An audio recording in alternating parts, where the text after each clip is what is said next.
This video is made possible by Made In. Get 15% off your first order for any cookware you want by following the link down in the description. This is a map of the world, and you'll notice by looking at it long enough that it's completely full of countries. Today, there's at least 195 countries that exist in the world, and at face value, it seems like there isn't anywhere to go besides the world's oceans if you want to get away from all of them. But that isn't really true. If you zoom in close enough and over to the right areas, you'll see that about 1% of Earth's land area remains unclaimed by any country, entity, or person, and theoretically, this 1% of Earth's land is a lawless, uninhabited, and wild zone outside of the control of humanity. For all intents and purposes, these lands are basically on the same legal footing as the surface of the moon. And yet, there are actual places right here that you can go and visit right now. However, most of all this unclaimed land is located right here in Antarctica. It's called Mary Birdland, and while it's about the same size as Mongolia, basically just a frozen wasteland right now like the rest of Antarctica, and well, that's the gist of why nobody has ever bothered enough to claim it. Over 99% of Earth's unclaimed land is all right here, which is kinda boring because visiting it is difficult, nobody lives anywhere close to it, and Antarctica wasn't even discovered until 200 years ago, so it all kinda makes sense why nobody would have ever bothered here. The other unclaimed lands, on the other hand, are much more interesting, because despite being a lot smaller in area, one is located on the continent where humanity began in the first place.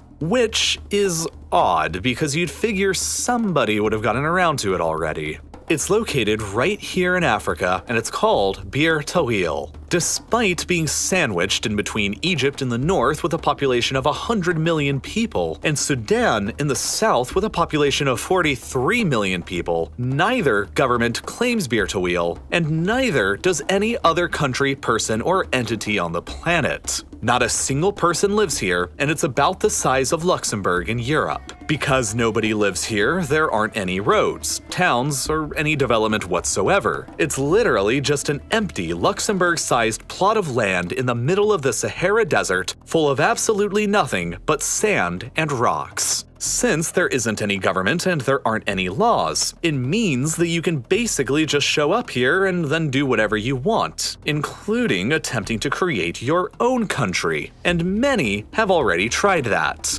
In 2014, an American dad from Virginia showed up and claimed to have established the Kingdom of North Sudan in Bir Tawil with a flag that was designed by his kids. A few months later after that, a couple Russian guys showed up, planted a Russian flag, and claimed to have established the creatively named Kingdom of Middle Earth. And then in 2017, an Indian guy showed up and claimed to have established the Kingdom of Dixit after his last name and planted his own flag. All three of these guys' claims to Bir Tawil overlap with one another, and there's been some great Twitter squabbling between them in the past. And I plan on joining them in the future by claiming Bir Tawil as the Kingdom of RealLifeLore, or the KRLL for short. Of course, I have never visited Bir Tawil, but that hasn't stopped dozens of people from claiming it before in the past, and it doesn't stop you from claiming it yourself down in the comments either with your own clever name.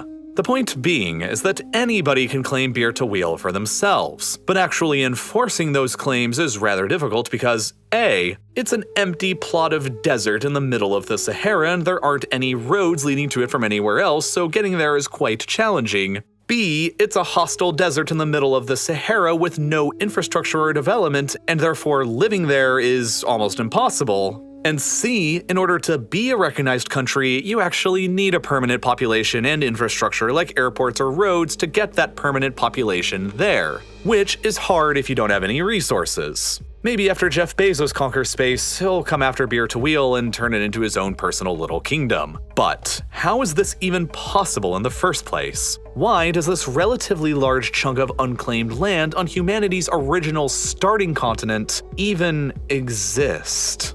Well, for that, as with all things, we can thank the British and go back a couple hundred years to see why. In the early 19th century, Egypt was theoretically a vassal of the Ottoman Empire, but they were pretty much just completely autonomous and doing their own thing. like invading and conquering Sudan without necessarily getting any approval from the Ottomans in Constantinople. The Egyptians conquered and then ruled Sudan themselves for decades, and not exactly being fans of this occupation, the local Sudanese started a rebellion against them in the 1870s. By that point, the Suez Canal had already been built in Egypt, and that gave the British Empire a huge transportation shortcut between their possession of India and the British Isles themselves, and British interests in Egypt were growing bigger and bigger with every passing day. Eventually, by 1882, the British were worried that Egypt was falling out of their sphere of influence and determined to hold on to the Suez Canal at all costs and by any means. The British invaded and transformed Egypt into a virtual British protectorate. But by doing this, the British had also just thrust themselves into the rebellion that was going on in Sudan against the long-standing Egyptian rule. Because Egyptian rule now also meant British rule. But what was supposed to just be a quick and easy adventure to shut down the rebellion in the Sudan turned into an 18-year-long quagmire for both the British and the Egyptians. Sudan was completely overrun by the rebel forces and remained that way for 18 years until 1898.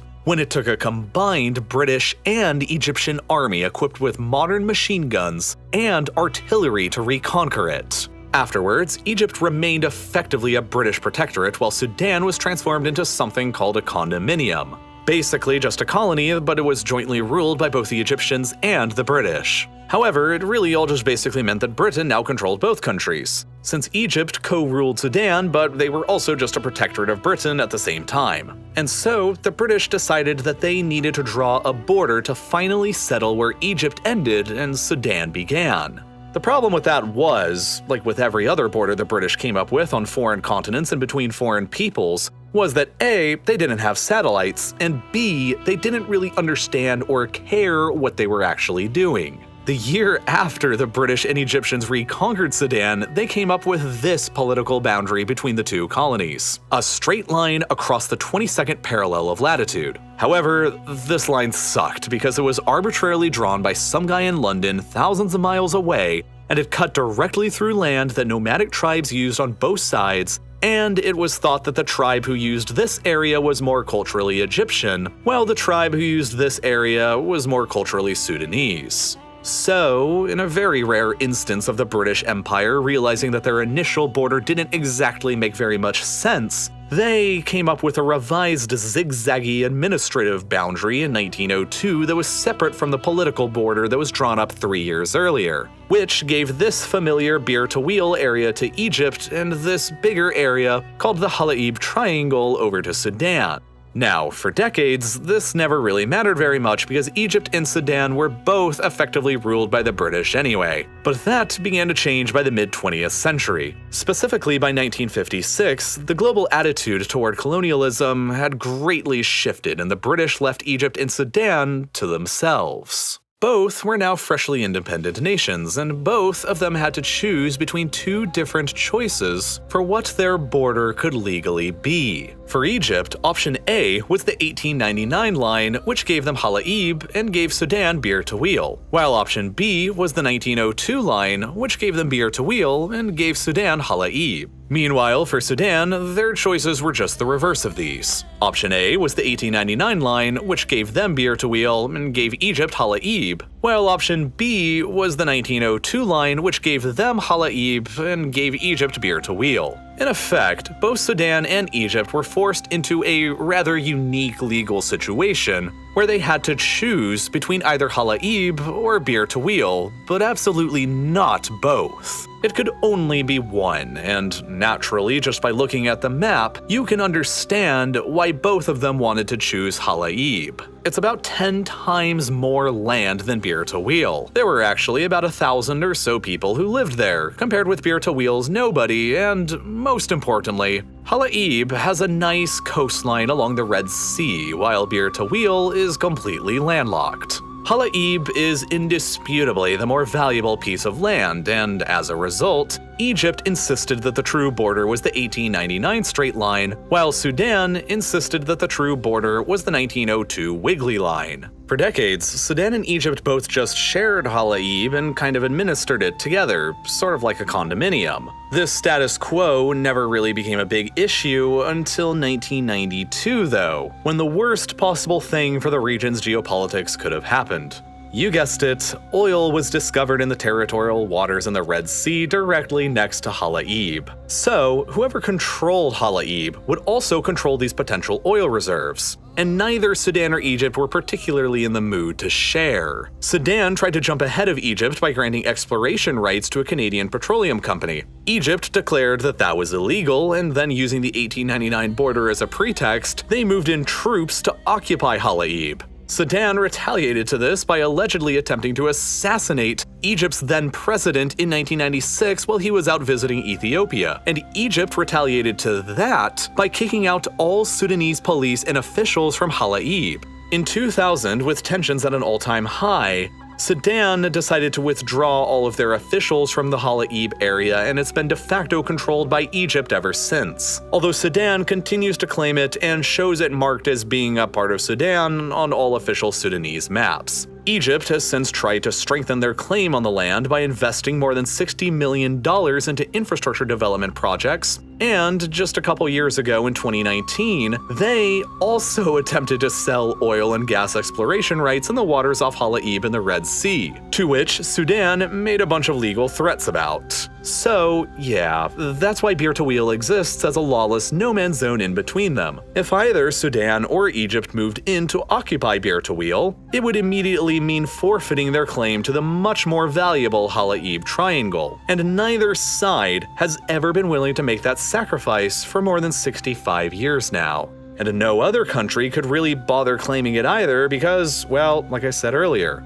it's a tiny, undeveloped, unpopulated, and landlocked plot of empty desert full of nothing but sand and rocks in the middle of two other countries. But if you're still determined to travel to Beer to Wheel anyway and claim your own country here, you're going to need a few things like roads and airports for transportation, along with farms and restaurants to feed your population. In order to attract that population with your restaurants, you need to actually be able to create some delicious food so people will actually want to come. And in order to do that, you need to actually have some good cooking equipment. And the best place to get some of that is over at Made In. Look, I really used to hate cooking because prepping and cleaning my tools was tedious and annoying while the food I made wasn't really as good as what I could just get at a restaurant. But eventually, I got more serious about my cooking and I invested in a collection of professional quality cookware from Made In, like this stainless steel frying pan, and it's completely made all the difference. When I put it on my stovetop, it retains a superbly even heat distribution that translates into beautifully even golden browning on all of my meats. The handle is perfectly designed to stay cool even when on a stovetop, so I can easily pick it up when I need to and place it in the oven. And it's incredibly easy and fast to clean it all up when I'm done.